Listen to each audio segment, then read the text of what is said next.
But then, crazy enough, this guy I had helped out came with a 2x4 and beat the crap out of the guy trying to stab me.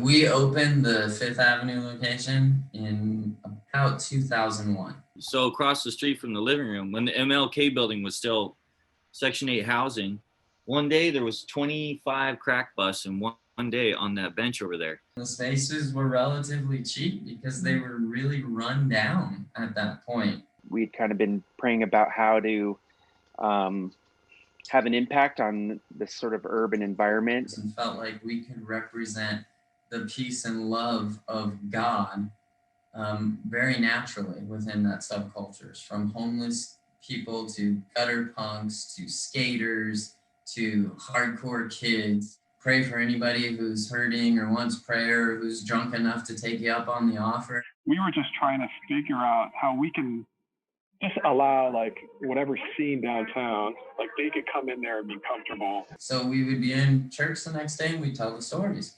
There was a lot of buzz at these different churches about this group downtown and what was happening and all these stories. So we talked to my church at the time was First Southern Baptist Church. The pastor, Ron Hart, agreed to fund this rent.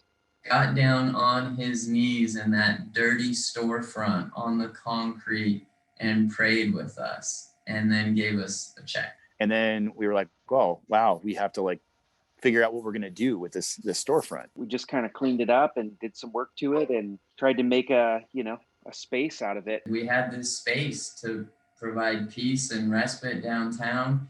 And we decided very early on it would be an arts center, whatever that meant. So some kind of arts venue. And often that meant booking a lot of overflow shows from Scrappy's. And that's kind of how it really got started as a venue. Scrappy's was so important to us because I remember Kathy coming and being like, yo, Johnny, like, we got these bands playing. We don't have anywhere to put them anymore. That was a big thing when they got kicked out of their building. I mean, she was phenomenal. They had all the bands there. Everybody was ready, but the venue was closed. And anyway, they just kind of, the people at the living room were like, well, why don't you just do it here?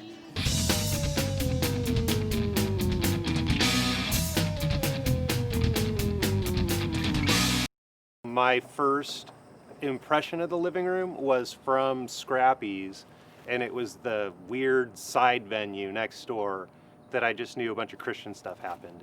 The venue aspect and the ministry aspect of the living room had always been kind of intertwined. At the beginning, there was some band here that said that this was like a Venus flytrap. It was a way to get kids in so that you could convert them. That was one of the big rubs for me, was Tom would get up and, after the second band, before the third band or whatever, whenever the place was the most packed, he would say, hey, just to let you guys know, like, we're a Christian venue if you want to get involved in that. But I feel like most of the kids that were coming here weren't religious anymore at that time.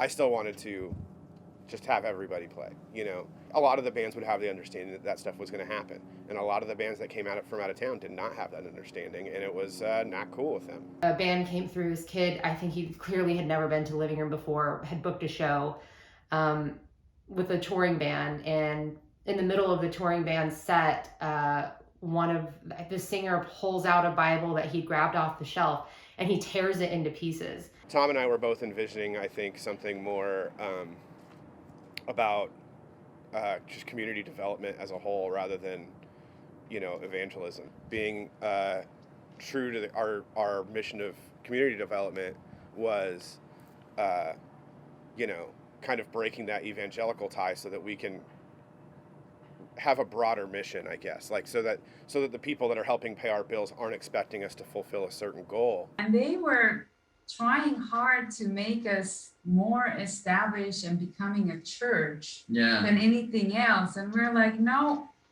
that's not us. Like there weren't all these things happening that were really associated with ministry anymore. We weren't feeding homeless people. We weren't really providing anything for the community officially other than music. I took over and Tom kind of stepped back.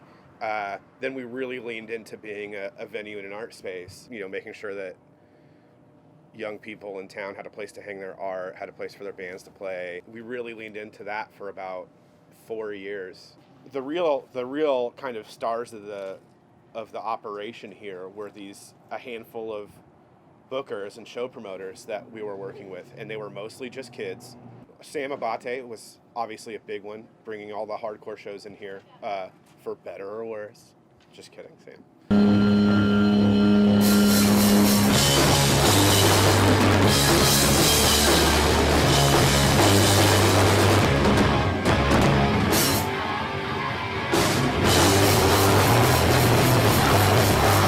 I booked, a ton of shows a month at different venues, and Living Room ended up being one of the places I just booked shows like on the regular. I was pretty much allowed to do whatever I wanted. Once when I did a stand-up comedy show, American Black Lung would let me do little shows before them sometimes. And I mean, I don't even think they had anything to do with it. I just told them I was gonna do it. Like it was like no rules, like at the Living Room. It was just, you told people what you were doing and it was fine. I used to play in a band called the Hired Guns, and we played a show here once, and part of us starting our set involved everyone marching in through the front door, kind of parade style, while John Satchko kind of led the parade on a little mini motorcycle. We're all kind of following behind him clapping, and we're all wearing Jason masks. There was just something about being so like in the crowd. The crowd was part of the band and the band was part of the crowd. The energy of the shows in that space, it was like the worst space to have like punk rock and like hardcore and metal. The sound was not good. It was just it was like a cement room with no baffling or anything like that. So it was kind of an echo chamber.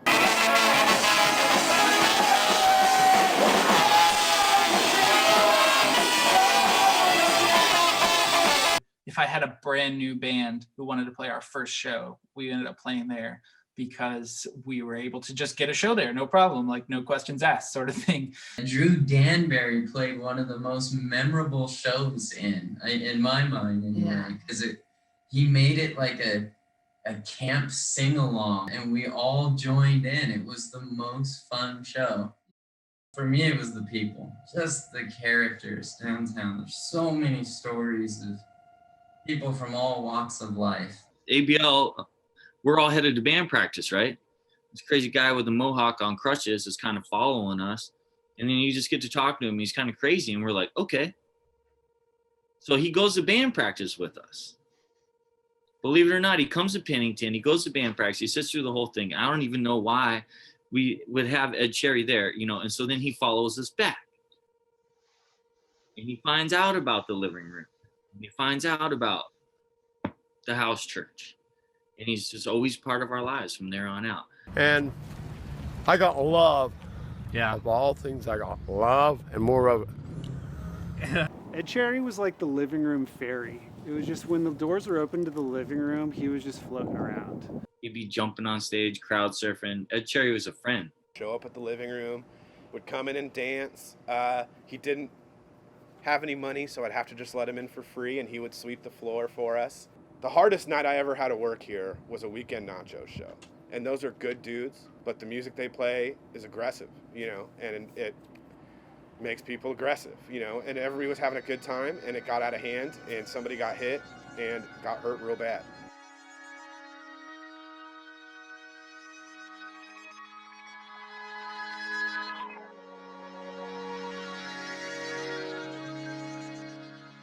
On Facebook all the time, it's always reminding me of, what happened 8 years ago or 9 years ago.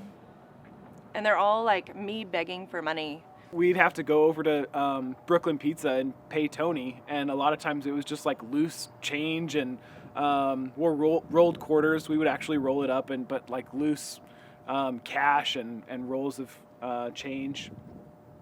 That was just like, that's as much as we were able to come up with, and it wasn't what he was asking for rent, but for a while we kept open that way, and eventually it got to be, we were making less and less money, and Gonzo was paying out of pocket for whatever we couldn't make up. I know Gonzo was paying a lot of his own money. Kids grew up playing here, and they were now adults and working, and they were kicking in their own money too. But at that point, I mean, that's not sustainability. You know what I mean? That's not real income. After putting so much work into it, it really felt like an organic death at that point. I had big dreams of like what I wanted to do or what I wanted to grow into, but yeah, it just felt right at the time. We were all kind of in our early to mid 20s, growing up, trying to figure out who we were and how we fit into our social circles, and the living room was just like the focal point at which everyone could meet and then go live their lives and do what they did and then meet back again together. We really saw ourselves as like kind of bridging this gap between this sort of like suburban isolated Christian culture and then like this aspect of the city that was very neglected and had its own kind of like culture. I think we really all kind of shined as like 18 to 21 year olds at the time, 22 year olds, figuring out how to do the best version of what we were good at. It was such a cool experience to work with people that had the youth as a priority, and not just the youth, everybody, to just want to make some kind of change no matter what the intention was. The intention ultimately was good.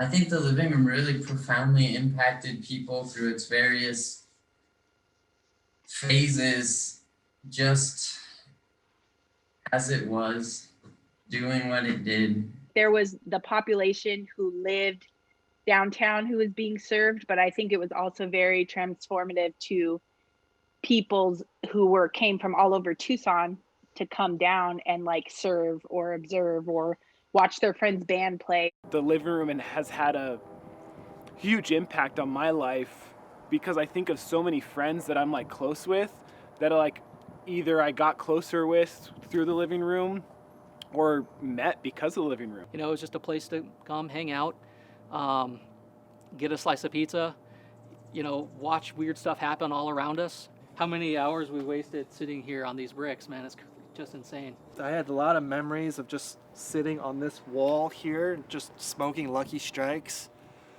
and yeah, just all the interesting characters that would come by here. Hanging out outside on the brick steps up at the front, or the like brick little walkway.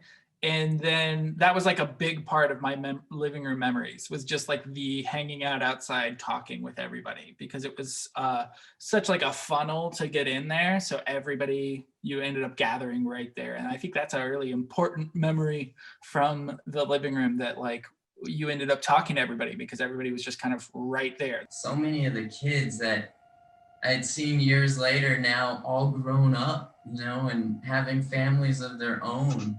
And just remembering things they would say about how the living room was such a positive space in their life, that at least they could go there. I didn't want to be a hardcore venue. I didn't want to be a hip hop venue. I didn't want to be a ska venue. I didn't want to be a punk venue. I wanted to be a venue where everybody felt comfortable. And I think when we were at our peak, we really hit that. It lived its life while it was needed, and then it passed on.